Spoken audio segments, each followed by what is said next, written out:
Metric science എഡ്യൂക്കേഷന്റെ online ക്ലാസ്സിലേക്ക് എല്ലാവർക്കും സ്വാഗതം. ഇന്ന് നാം ഡിസ്കസ് ചെയ്യാൻ പോകുന്ന ടോപ്പിക് എന്ന് പറയുന്നത് ഇലക്ട്രിക് ഫീൽഡ് ആണ്. Electric field, strength of electric field and electric field due to a point charge. അപ്പോൾ നമുക്ക് ആദ്യം എന്താണ് ഇലക്ട്രിക് ഫീൽഡ് എന്ന് നോക്കാം. എക്സാമ്പിൾ ആയിട്ട് ഞാനൊരു ചാർജിനെ കൺസിഡർ ചെയ്യുകയാണ്. Q എന്ന് പറയുന്ന ഒരു ചാർജിനെ എന്ത് ചെയ്യുന്നു? കൺസിഡർ ചെയ്യുന്നു. അപ്പോൾ ഈ Q എന്ന് പറയുന്ന ചാർജിൽ നിന്നും കുറച്ച് ഡിസ്റ്റൻസ് അകലെയായി ഞാൻ മറ്റൊരു ചാർജിനെ കൊണ്ടുവയ്ക്കുകയാണ്. അപ്പോൾ എൻ്റെ ക്യാപിറ്റൽ Q എന്ന് പറയുന്ന ഒരു ചാർജ് ഉണ്ട്. ആ ചാർജിന്റെ അടുത്തായിട്ട് ഞാൻ എന്ത് ചെയ്യുന്നു? മറ്റൊരു ചാർജിനെ കൊണ്ടുവച്ചാൽ ഈ ചാർജിൽ എന്ത് എക്സ്പീരിയൻസ് ചെയ്യുമെന്ന് നാം പഠിച്ചിട്ടുണ്ട്. ഒരു ഇലക്ട്രോസ്റ്റാറ്റിക് ഫോഴ്സ് എക്സ്പീരിയൻസ് ചെയ്യും. ആ ഇലക്ട്രോസ്റ്റാറ്റിക് ഫോഴ്സ് എന്ന് പറഞ്ഞാൽ എന്താണ്? അല്ലെങ്കിൽ ഈ രണ്ട് ചാർജുകളും സെയിം ചാർജുകളാണെങ്കിൽ ആ ഫോഴ്സ് എന്തായിരിക്കും? റിപ്പൾസീവ് ആയിരിക്കും. രണ്ട് ചാർജുകൾ ഓപ്പോസിറ്റ് ആണെങ്കിൽ ആ ഫോഴ്സ് എന്താണെന്ന് നമുക്കറിയാം, അട്രാക്റ്റീവ് ആണെന്നും അറിയാം. അപ്പോൾ ഈ ചാർജിൽ ഒരു ഫോഴ്സ് എക്സ്പീരിയൻസ് ചെയ്യും എന്ന് ഞാൻ പറഞ്ഞു. അപ്പോൾ ഈ ചാർജിനെ ഞാൻ ഇവിടെ നിന്നും റിമൂവ് ചെയ്താലും ഈ ഭാഗത്ത് അല്ലെങ്കിൽ ആ പോയിന്റിൽ ഇപ്പോൾ ആ ഫോഴ്സ് എക്സ്പീരിയൻസ് ചെയ്യപ്പെടുന്നുണ്ടോ?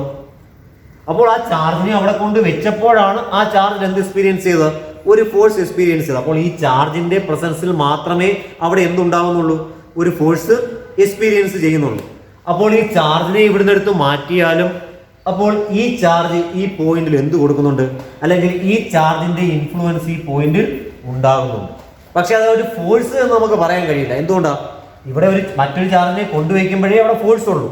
പക്ഷെ എന്നിരുന്നാലും അവിടെ എന്താണ്? ഈ ചാർജിനെ അവിടെ നിന്ന് മാറ്റിയാലും ആ പോയിന്റിൽ എന്തുണ്ട്? ഈ ചാർജിന് ഒരു ഇൻഫ്ലുവൻസ് ഉണ്ട്. ആ ഒരു കൺസെപ്റ്റ് വന്നപ്പോഴാണ് എന്ത് ടേമിലേക്ക് വന്നത്? ഇലക്ട്രിക് ഫീൽഡ് എന്ന് പറയുന്ന ഒരു ടേമിലേക്ക് നാം വന്നു. അപ്പോൾ എന്താണ് ഇലക്ട്രിക് ഫീൽഡ് എന്ന് പറഞ്ഞാൽ? Electric field is the area around the charge. ഈ ചാർജിന് ചുറ്റുമുള്ള ഏരിയ ആണ്. ആ ഏരിയയുടെ പ്രത്യേകത എന്താണ്? Where the electrostatic force is experienced by other charge. മറ്റൊരു ചാർജിനെ കൊണ്ടുവയ്ക്കുമ്പോൾ ആ ചാർജിൽ ഒരു ഇലക്ട്രോസ്റ്റാറ്റിക് ഫോഴ്സ് എക്സ്പീരിയൻസ് ചെയ്യുന്ന ഏരിയയെ മൊത്തത്തിൽ എടുക്കുന്ന അല്ലെങ്കിൽ ആ ഏരിയ മുഴുവനായി എടുത്താൽ അതിനെ വിളിക്കുന്ന പേരാണെന്ത്? ഇലക്ട്രിക് ഫീൽഡ് എന്ന് പറയുന്നത്. ഓക്കെ ആണല്ലോ? അപ്പൊ എന്താണ് ഇലക്ട്രിക് ഫീൽഡ് എന്ന് പറഞ്ഞാൽ? Electric field is the area around the charge where the electrostatic force is experience. Electrostatic force experience ചെയ്യുന്ന ഒരു ചാർജിന് ചുറ്റുമുള്ള ഏരിയയെ വിളിക്കുന്ന പേരാണെന്ത്? ഇലക്ട്രിക് ഫീൽഡ് എന്ന് പറയും. അപ്പോൾ ഈ ഇലക്ട്രിക് ഫീൽഡിന്റെ സ്ട്രെങ്ത് അല്ലെങ്കിൽ ഇന്റൻസിറ്റി നമുക്ക് എന്ത് ചെയ്യണം? കാൽക്കുലേറ്റ് ചെയ്യണം. അപ്പോൾ നമ്മൾ അടുത്തായിട്ട് പറയുന്ന ടേമും അതാണ്, സ്ട്രെങ്ത് ഓഫ് ഇലക്ട്രിക് ഫീൽഡ്. എന്താണ് സ്ട്രെങ്ത് ഓഫ് ഇലക്ട്രിക് ഫീൽഡ്? അല്ലെങ്കിൽ അതിനെ നമ്മൾ ഇന്റൻസിറ്റി ഓഫ് ഇലക്ട്രിക് ഫീൽഡ് എന്നും പറയാറുണ്ട്. എന്താണ് സ്ട്രെങ്ത് ഓഫ് ഇലക്ട്രിക് ഫീൽഡ് അല്ലെങ്കിൽ intensity of electric field? Strength of electric field അല്ലെങ്കിൽ ഇന്റൻസിറ്റി ഓഫ് ഇലക്ട്രിക് ഫീൽഡ്. അപ്പോൾ എന്താണ് ഇലക്ട്രിക് ഫീൽഡിന്റെ സ്ട്രെങ്ത്? അല്ലെങ്കിൽ ഈ ഫീൽഡിന്റെ ശക്തി എത്രത്തോളം ഉണ്ട്, അല്ലെങ്കിൽ അതിന്റെ സ്ട്രെങ്ത് എത്രത്തോളം ഉണ്ട് എന്നാണ് നമുക്ക് ഇനി എന്ത് ചെയ്യാനുള്ളത്? ഡിസ്കസ് ചെയ്യാനുള്ളത്. അപ്പോൾ ഇവിടെ ശ്രദ്ധിക്കും. അപ്പോൾ നേരത്തെ പറഞ്ഞതുപോലെ ഞാൻ എന്ത് ചെയ്തിരിക്കുന്നു? ഒരു ചാർജിനെ കൺസിഡർ ചെയ്യുകയാണ്. ഈ ചാർജിന് ഞാനൊരു പേര് കൊടുക്കുകയാണ്. ഈ ചാർജ് സോഴ്സ് ചാർജ് ആണ്. ഈ ചാർജിനെ വിളിക്കുന്ന പേരെന്താണ്? Source charge. അപ്പൊ ഞാനൊരു ചാർജിനെ കൺസിഡർ ചെയ്തിരിക്കുന്നു. ഈ ചാർജ് എന്താണ്? സോഴ്സ് ചാർജ് ആണ്.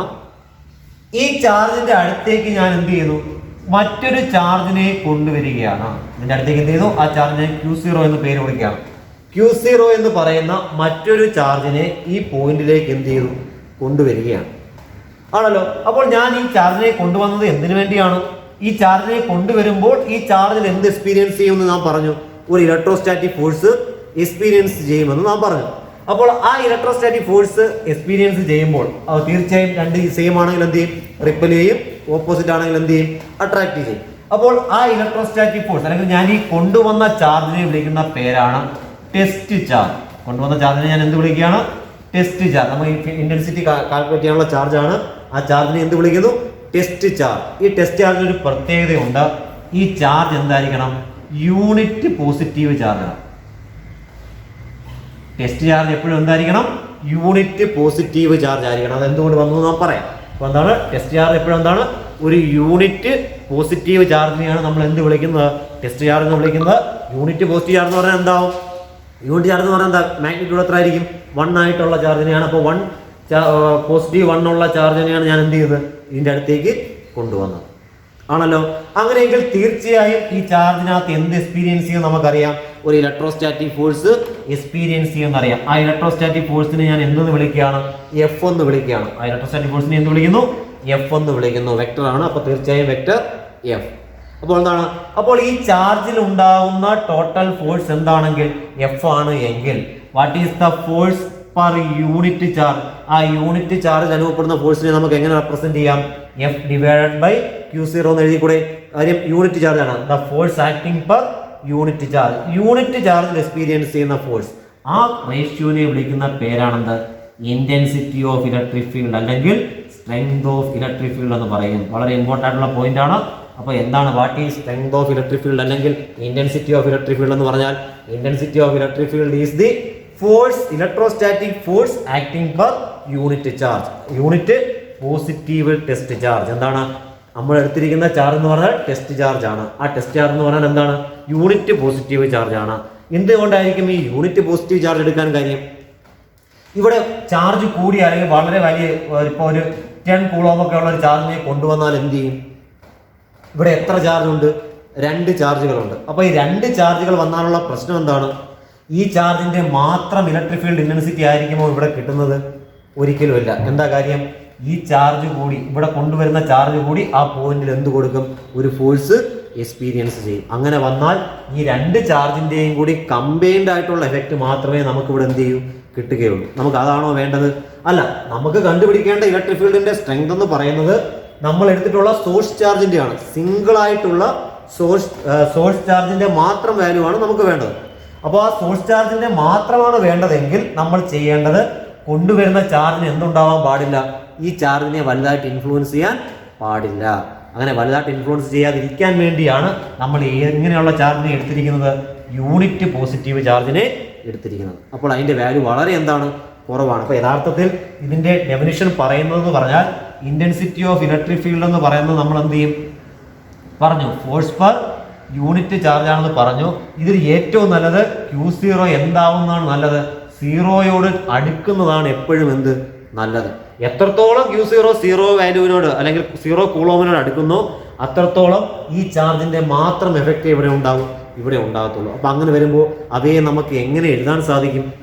നമ്മൾ പ്ലസ് 1 പഠിച്ചതാണല്ലോ. ഈ Q0 ഈ ഒരു ഫ്രാക്ഷൻ എന്ത് ചെയ്യണം? എക്സിസ്റ്റ് ചെയ്യണം. എന്നാൽ ഈ ഫ്രാക്ഷൻ എക്സിസ്റ്റ് ചെയ്യുന്നതോടൊപ്പം തന്നെ Q0യുടെ വാല്യൂ മാക്സിമം എങ്ങോട്ട് ടെൻഡ് ചെയ്യണം? ടെൻസ് ടു 0 ആകണം. അപ്പോൾ അതിനുവേണ്ടിയാണ് നമ്മൾ ഏത് ഉപയോഗിക്കുന്നത്? ലിമിറ്റ് ഇട്ട് എഴുതുന്ന ഓർമ്മയുണ്ടല്ലോ. നമ്മൾ ഇൻസ്റ്റന്റേനിയസ് ആക്സലറേഷൻ വെലോസിറ്റി ഒക്കെ പഠിച്ചതാണല്ലോ. അപ്പോൾ നമുക്ക് യഥാർത്ഥത്തിൽ എന്താ നമുക്ക് ലിമിറ്റ് ഉപയോഗിച്ച് എന്ത് ചെയ്യാം? എഴുതാം. Limit Q0 tends to 0 F by Q0. യഥാർത്ഥത്തിൽ ഇതാണ് ഇന്റൻസിറ്റി ഓഫ് ഇലക്ട്രിക് ഫീൽഡ് എന്ന് പറയുന്നത്. ഈ ഇക്വേഷൻ നമ്മൾ സാധാരണ ഡെഫിനിഷൻ പറയാൻ വേണ്ടി, കൺസെപ്റ്റ് പറയാൻ വേണ്ടി മാത്രമേ ഉപയോഗിക്കാറുള്ളൂ.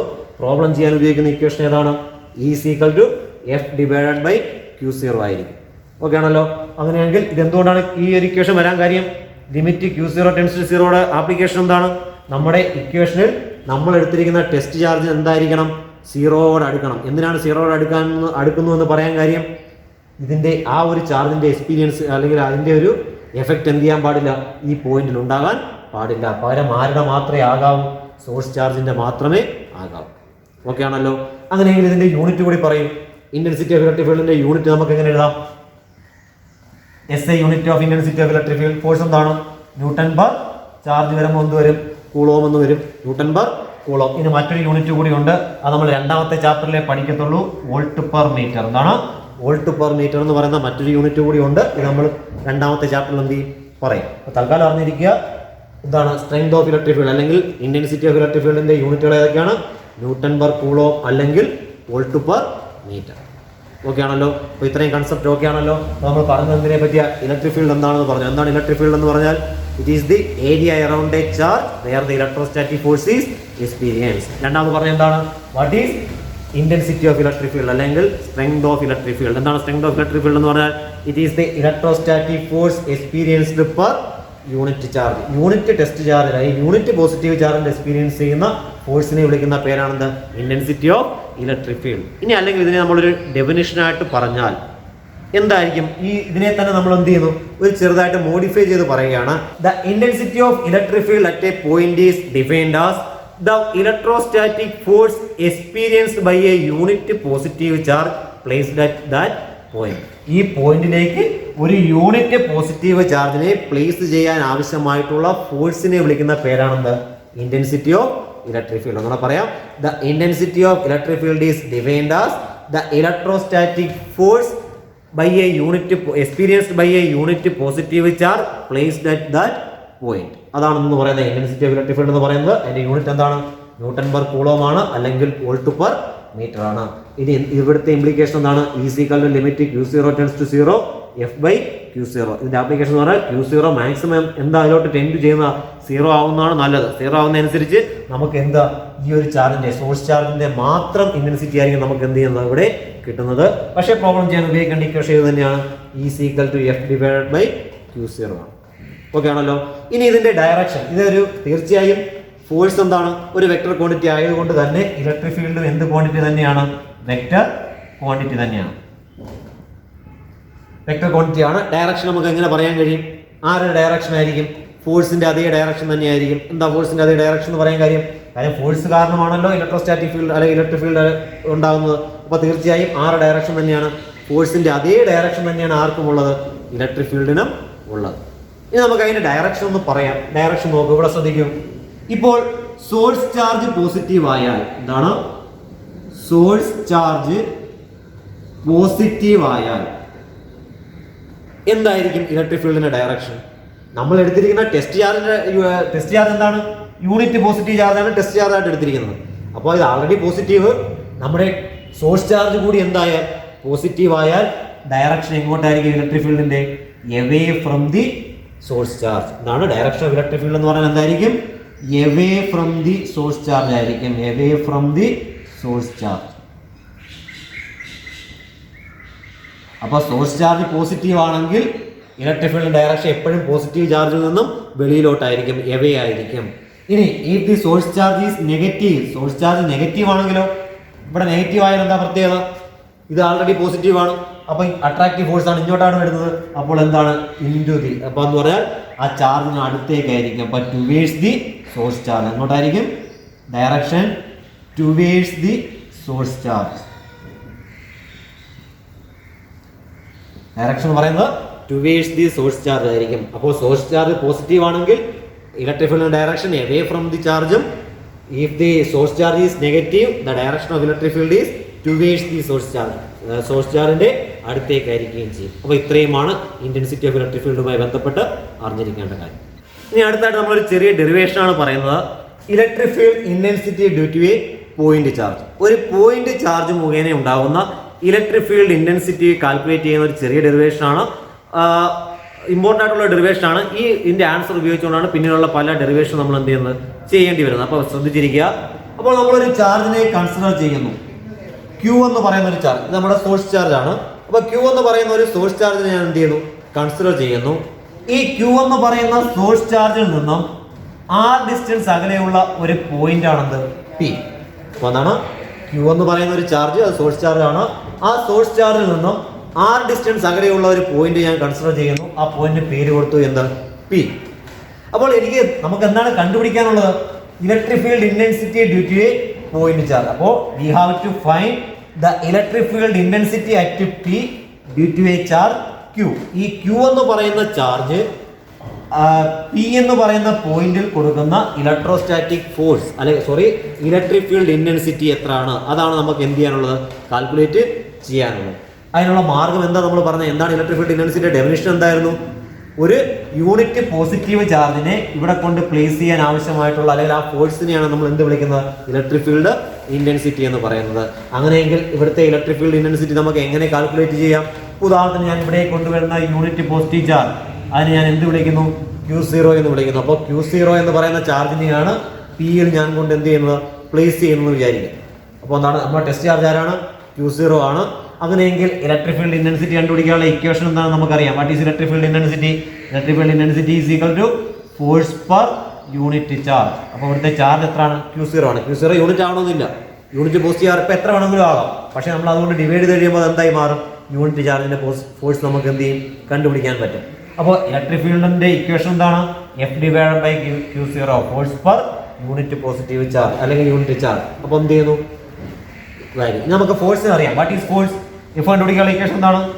F is equal to 1/4πε0. നമുക്ക് തൽക്കാലം മാഗ്നിറ്റ്യൂഡ് മാത്രം മതി. F is equal to 1/4πε0 Q1 Q2/r² ആണ്. അത് ഇവിടെ എത്തുമ്പോൾ എന്ത് വരും? F is equal to 1 by 4 pi epsilon 0. എന്തുകൊണ്ടാണ് epsilon 0 വരാൻ കാര്യം? ഇവിടെ എന്തില്ല, ഫ്രീ സ്പേസ് ആണ് കൺസിഡർ ചെയ്തിരിക്കുകയാണ്. Q1 എന്ന് പറഞ്ഞാൽ ആരാണ്? നമ്മുടെ സോഴ്സ് ചാർജ് ആണ്, അത് Q ആണ്. ഇനി അടുത്ത Q2 ആരാണ്? നമ്മുടെ ടെസ്റ്റ് ചാർജ് ആണ്, Q0 ഡിവൈഡഡ് ബൈ ഇവിടുത്തെ ഡിസ്റ്റൻസ് എത്ര ആയിട്ട് തന്നെ എടുത്തിരിക്കുന്നത്? R തന്നെയാണ്, R ന്റെ സ്ക്വയർ. ഓക്കെ ആണല്ലോ. അങ്ങനെയാണെങ്കിൽ ഇലക്ട്രിക് ഫീൽഡ് ഇന്റൻസിറ്റി എന്ത് വരും? Electric field intensity is equal to എഫിന്റെ വാല്യൂ എഴുതുന്നു 1 by 4 pi epsilon 0 Q into Q0 divided by R square. The whole divided by എന്തുകൂടെ വരും? Q0. ഒരു Q0 എന്ത് ചെയ്ത് പോകുന്നു? ക്യാൻസൽ ചെയ്ത് പോകുന്നു. Therefore electric field intensity due to a point charge 1 by 4 pi epsilon 0 എന്ത് വരുന്നു? Q divided by R square. വളരെ ഇമ്പോർട്ടൻ്റ് ആയിട്ടുള്ള ഇക്വേഷൻ ആണ് electric field intensity due to a point charge. എന്താണ് equation? Is equal to 1 by 4 pi epsilon 0 Q divided by R square എന്ന് കിട്ടും. അല്ലെങ്കിൽ ഇതിൽ നിന്ന് നമുക്ക് എന്ത് പറയാൻ സാധിക്കും? ഇലക്ട്രിക് ഫീൽഡ് ഇന്റൻസിറ്റി ആർക്ക് ഇൻവേഴ്സ്ലി പ്രൊപ്പോർഷണൽ ആണ്? Is inversely proportional to R square എന്ന് പറഞ്ഞാൽ എന്താണ്? R സ്ക്വയറിന് ഇൻവേഴ്സ്ലി പ്രൊപ്പോർഷണൽ ആണ് ആരെന്ന് പറയുന്നത്? ഇലക്ട്രിക് ഫീൽഡ് എന്ന് പറയുന്നത്. അപ്പോൾ ഇലക്ട്രിക് ഫീൽഡിന്റെ ഒരു ഗ്രാഫ് നമ്മൾ വരച്ചാൽ, ആറും ഇയും കൂടെ വെച്ചൊരു ഗ്രാഫ് വരച്ചാൽ ഇലക്ട്രിക് ഫീൽഡ് ലീനിയർ ആയിട്ടാണോ പോകുന്നത്? അല്ല, സ്ക്വയർ ആയിട്ടാണ്. അപ്പോൾ തീർച്ചയായും അതിന്റെ ഗ്രാഫ് എന്തായിരിക്കും? ഈ രീതിയിലൊരു ഗ്രാഫ് ആയിരിക്കും നമുക്ക് എന്ത് കിട്ടുന്നത്? ഇലക്ട്രിക് ഫീൽഡ് ആറും ഡിസ്റ്റൻസ് കൂടെ എടുത്ത് എന്ന് പറഞ്ഞാൽ ഡിസ്റ്റൻസ് കൂടുന്നതനുസരിച്ച് ഇലക്ട്രിക് ഫീൽഡിന്റെ സ്ട്രെങ്ത് എന്ത് ചെയ്യാണ്? ഡിക്രീസ് ചെയ്യാണ്. പരാബോളിക്കായിട്ട് എന്ത് ചെയ്യാണ്? ഡിക്രീസ് ചെയ്ത് പോവുകയാണ്. അപ്പോൾ നോക്കുക, ഇവിടെ നമ്മൾ ഡിസ്റ്റൻസ് കൂടുന്നതനുസരിച്ച് ഇലക്ട്രിക് ഫീൽഡിന്റെ സ്ട്രെങ്ത് കുറയും, അല്ലെങ്കിൽ നമ്മുടെ ഫോഴ്സ് എന്ത് ചെയ്യും? റെഡ്യൂസ് ചെയ്യും. ഫോഴ്സുമായിട്ടുള്ള റിലേഷൻ എന്തായിരുന്നു? ഫോഴ്സ് നോക്കാം, ഫോഴ്സും എന്താണ്? 1 divided by R square ആണ്. അപ്പോൾ ഇത്രയും അറിഞ്ഞിരിക്കുക, electric field intensity due to a point charge വളരെ ചെറിയൊരു ഡെറിവേഷൻ ആണ്. അപ്പോൾ Q എന്ന് പറയുന്നത് നമ്മുടെ സോഴ്സ് ചാർജ്, ആ ഡിസ്റ്റൻസ് അകലെയുള്ള പോയിന്റ് എന്താണ്? P ആണ്. അവിടേക്ക് കൊണ്ടുവച്ച ചാർജ്, ടെസ്റ്റ് ചാർജ് ഏതാണ്? Q0. ഇലക്ട്രിക് ഫീൽഡ് കണ്ടുപിടിക്കാനുള്ള equation F divided by Q0. ഫോഴ്സിന്റെ വാല്യൂ സബ്സ്റ്റിറ്റ്യൂട്ട് ചെയ്തു, എന്ത് കിട്ടി? Is equal to 1 by 4 pi epsilon 0 Q divided by R square. ഇത് പ്രോബ്ലം ചെയ്യാൻ ചോദിക്കും. ഇനി ഒരു കാര്യം കൂടെ ശ്രദ്ധിക്കുക, ഇതിപ്പോ ഫ്രീ സ്പേസ് ആണെന്ന് പറഞ്ഞു. ഇവിടെ ഒരു മീഡിയം ഉണ്ടെങ്കിലോ? If there is a medium of relative permittivity epsilon r relative permittivity ഉള്ള ഒരു മീഡിയം കൂടി ഉണ്ടെങ്കിൽ ഈ ഇക്വേഷനിൽ എന്ത് മാറ്റം വരും? നമ്മുടെ ഇലക്ട്രിക് ഫീൽഡിന്റെ ഇക്വേഷൻ എന്ത് മാറ്റം വരും? Is equal to 1 by 4 pi epsilon 0 മാറി ആരാവും? എപ്സിലോൺ ആറും. ഇനി അതുപോലെ നമ്മൾ പഠിച്ചിട്ടുണ്ട്, ഇൻ ടൈംസ് ഓഫ് epsilon 0 ഇതിനെ എങ്ങനെ എഴുതാം? epsilon 0 epsilon r divide into Q divided by R square എന്നായിട്ട് മാറും. എന്ന് പറഞ്ഞാൽ ഒരു മീഡിയം കൂടി വെച്ചാൽ താഴെ ഏത് അഡീഷണൽ ടേം കൂടെ വരും? ഒരു എപ്സിലോൺ ആർ എന്ന് പറയുന്ന റിലേറ്റീവ് പെർമിറ്റിവിറ്റിയുടെ ടേം കൂടെ വരും. അപ്പോൾ തീർച്ചയായും നമ്മൾ ഇവിടെ വാല്യൂ സബ്സ്റ്റിറ്റ്യൂട്ട് ചെയ്യുമ്പോൾ ഇലക്ട്രിക് ഫീൽഡ് ഇന്റൻസിറ്റി കുറയുകയാണോ കൂടുകയാണോ ചെയ്യുന്നത്? ഇവിടെ എപ്സിലോൺ ആർ എവിടെയാണ് വന്നേക്കുന്നത്? ഡിനോമിനേറ്ററിലാണ് വന്നേക്കുന്നത്. അപ്പോൾ തീർച്ചയായും എന്ത് ചെയ്യും? ഒരു മീഡിയം എത്തിക്കഴിഞ്ഞാൽ ഇലക്ട്രിക് ഫീൽഡ് ഇന്റൻസിറ്റി വീണ്ടും അവിടെ എന്ത് ചെയ്യാണ് ചെയ്യുന്നത്? റെഡ്യൂസ് ചെയ്യുകയാണ് ചെയ്യുന്നത്. ഓക്കെ ആണല്ലോ. അപ്പോൾ ഇത്രയും കാര്യങ്ങൾ അറിഞ്ഞിരിക്കുക. നമ്മൾ ഇന്ന് ഡിസ്കസ് ചെയ്തത് പ്രധാനമായും 3 കാര്യങ്ങളാണ്. ഒന്ന്, what is electric field. 2, intensity of electric field. 3, intensity of electric field due to a point charge. Okay.